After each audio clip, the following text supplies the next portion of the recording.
The newsday continues here on One News Now. I'm Sean Yao.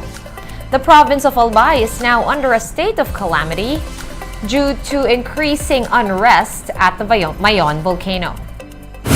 Mount Mayon is currently under alert level 3, which means that there is an increased tendency towards a hazardous eruption.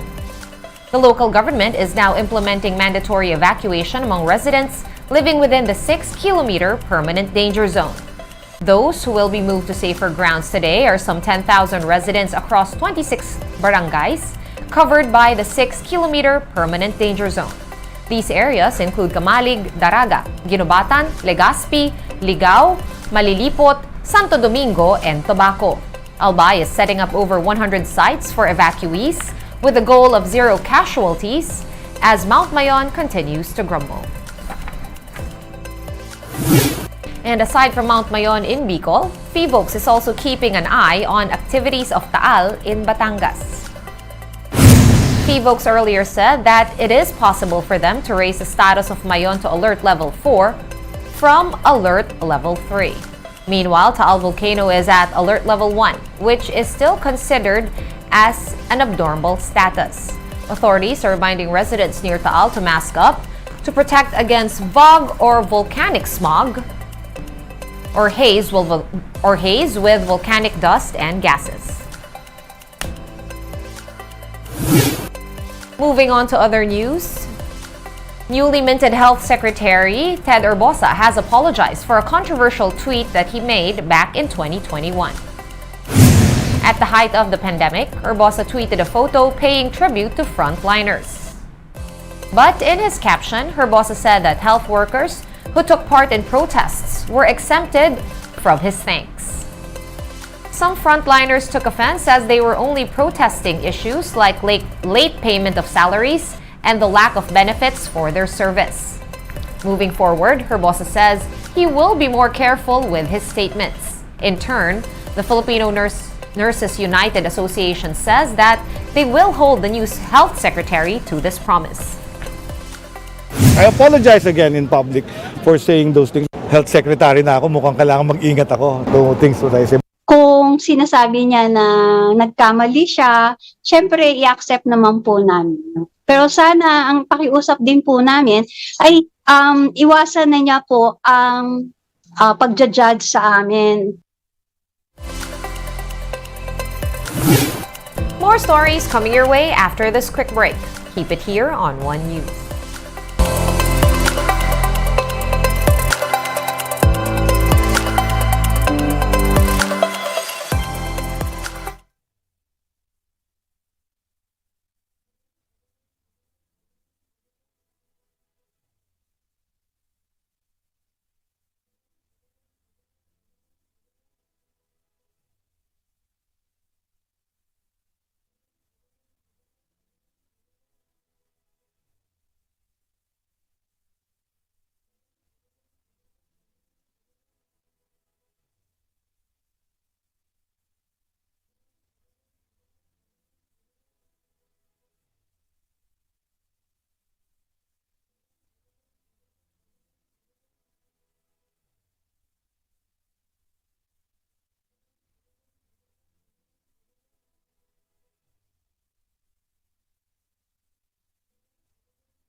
One News Now, I'm Sean Yao.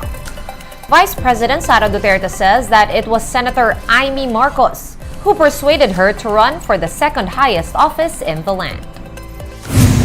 This is another one of Duterte's rebuttals to Cavite Representative Elpidio Barzaga's statement that House Speaker Martin Romualdez convinced her to run under the unit team ticket.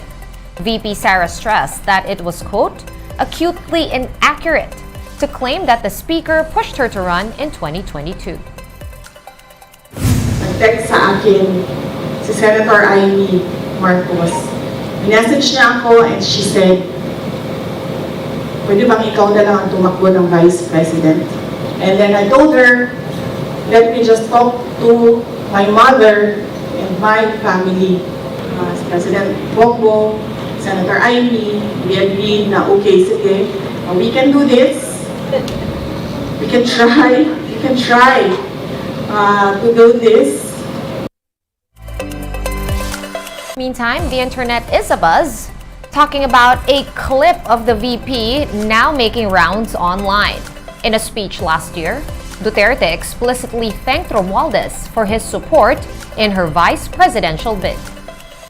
I'd like to personally publicly thank Congressman Martin Romualdez for taking me in Lakas CMD and accepting the challenge to be one of my two campaign managers during the last election.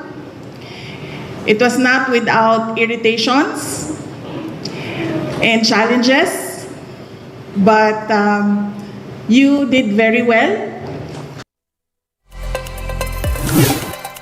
Moving on to alleged drug lord Kerwin Espinosa having been acquitted of charges related to the drug trade. In its decision, the Makati Regional Trial Court Branch 65 said the prosecution failed to provide sufficient evidence on the case. However, Espinosa will remain in detention as he is still facing drug-related charges in Manila and Leyte. Back in 2021, Espinosa and several others were indicted by the Justice Department over the illegal drug trade in Western Visayas. Napasigaw nga, no? Tuwan-tuwa. Sabi niya, attorney, salamat, di ba? So, konti na lang. Ang witnesses kasi na presented ng prosecution sa RTC 64 and 65 Makati, mostly investigador lang eh. Police investigators who have no personal knowledge doon sa sinasabing illegal drug trading. So, they just interviewed witnesses and they testified na upon interview, ito yung sinabi ng mga witnesses.